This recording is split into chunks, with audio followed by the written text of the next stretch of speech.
আপু ভিকি জায়েদ ভাইয়া এমন একজন নির্মাতা যার সাথে কাজ করার জন্য সবাই মুখিয়ে থাকেন। ওটিটিতে উনি অনেক ভালো কাজ করেন।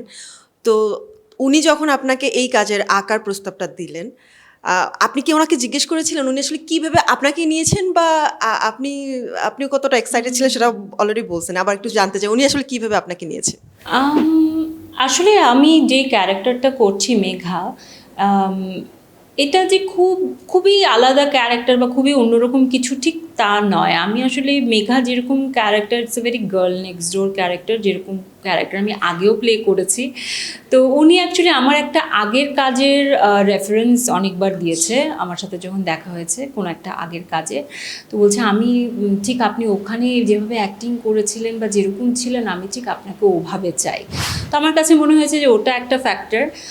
আর এই তো, আর ভিকি জায়েদের সাথে যে কেউই কাজ করতে চায়, আপনি যেমনটা বলেছেন, তা আমারও ওনার কাজ খুবই ভালো লাগে এবং আমি অলওয়েজ ভালো ডিরেক্টরদের সঙ্গে কাজ করবার ব্যাপারে অনেক আগ্রহী থাকি, মুখিয়ে থাকি। তো আমার কাছে মনে হয়েছে আবার কবে সুযোগ পাবো কি পাবো না, এই সুযোগ পেয়েছি তো ওনার সাথে কাজ করে ফেলি।